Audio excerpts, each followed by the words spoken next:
I'm Teisha with Shalom TV's news update for Wednesday, May the 22nd, 2013. The Times of Israel reports that Germany will now back efforts to add Hezbollah, or at least its military wing, to the European Union's list of terror organizations. As we reported to you earlier, Great Britain filed a request yesterday with the EU to designate Hezbollah's military wing as terrorist, and German Foreign Minister Guido Westerwelle said today that Germany was in favor of this as well. This German position is based on an increasingly clearer picture of the facts, he said, and on the progress achieved by Cypriot authorities in analyzing terrorist activities. Westerwelle also referenced the terror attack in Burgas, Bulgaria last summer, which killed 5 Israelis and a Bulgarian bus driver, and that Bulgaria had stated back in February that Hezbollah was behind that attack. Up until now, Germany was hesitant to endorse listing Hezbollah, saying it had not seen enough evidence of the group's terrorist activity. However, the listing of just Hezbollah's military wing, as Germany proposes, is seen by many as not enough. European Jewish Congress President Moshe Kantor said today that the partial listing is ineffective and will still allow innocent civilians to be targeted by terror in Europe and around the world. Unfortunately, Kantor said, some believe that Hezbollah is an organization that has different and separate parts, and that it is merely a political organization which has an armed wing, and this move will squelch its ambitions. On the contrary, he said, Hezbollah was formed as a violent terrorist organization and merely entered politics to further its maximalist aims. The Jewish Federations of North America commended the introduction of legislation that would help aging Holocaust survivors and urged its passage. The legislation is called the RUSH Act, the Responding to the Urgent Needs of Survivors of the Holocaust. If passed, the RUSH Act would amend the Older Americans Act by adding Holocaust survivors to the designation of greatest social need to age in place, meaning to remain living in their homes if they so choose.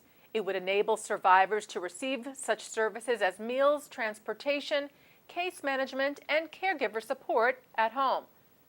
Vice President for Public Policy and Director of the Washington office at the JFNA, William Daroff, said enabling Holocaust survivors to age in place is vital for health, comfort, and security, and brings dignity to this vulnerable population. He said today the Senate and House took a needed step toward reaching this important goal. JFNA applauded Maryland Democratic Senator Ben Cardin and Illinois Republican Senator Mark Kirk, as well as Florida Representatives Democrat Debbie Wasserman Schultz and Republican Ileana Ross-Lehtinen for introducing the bicameral and bipartisan legislation yesterday, which also has the support of its original co-sponsors, Senators Barbara Mikulski, Bill Nelson, and Representatives Dave Joyce, Henry Waxman, Ted Deutsch, and Brad Schneider. More than 500 rabbis and cantors urged the Boy Scouts of America to end their ban on gay scouts and leaders.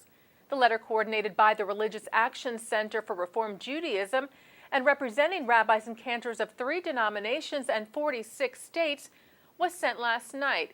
It called on the organization to end its ban on gay scouts and gay scout leaders, saying it causes real harm to gay youths, adults, and their families, noting the great amount of bullying and harassment that gay youth face, as well as higher rates of suicide. The letter cites that the Boy Scouts' value of personal responsibility, service to the community, and a broader commitment to justice is also a value of the Jewish tradition, and questions how service to a community can be taught when that community excludes a certain group. The letter did commend the Boy Scouts for considering a proposal to end the ban on gay scouts, but wrote that it was still troubled that a ban on gay scout leaders would remain. We believe that each human being is created b'tselem Elohim, in the image of God, the letter reads. That stamp of the divine does not change between childhood and adulthood. The 500 members of the Jewish clergy signed on to the letter stated that once the ban was lifted, they would again participate in the worthy work of the Boy Scouts of America organization. Ex-New York Jewish Congressman Anthony Weiner announced today that he will be running for mayor of New York City. The former congressman resigned from office in 2011 following a scandal which involved him sending explicit photographs of himself through his Twitter account to several women. In a YouTube video released this morning, Weiner said that he had made some big mistakes and had learned some tough lessons. Look, I made some big mistakes, and I know I let a lot of people down. But I've also learned some tough lessons. I'm running for mayor because I've been fighting for the middle class and those struggling to make it my entire life. And I hope I get a second chance to work for you. And finally today, the city of Los Angeles elected its first Jewish mayor. 42-year-old Eric Garcetti, who is a veteran city councilman, beat out city controller Wendy Gruhl, who conceded early this morning. Garcetti is the son of a Jewish mother and non-Jewish father who is former LA County District Attorney Gil Garcetti and was raised Jewish. Eric Garcetti will be LA's 42nd mayor and the first Jewish mayor in the city's history. And that's Shalom TV's news update for Wednesday, May the 22nd, 2013. I'm Teisha Bader.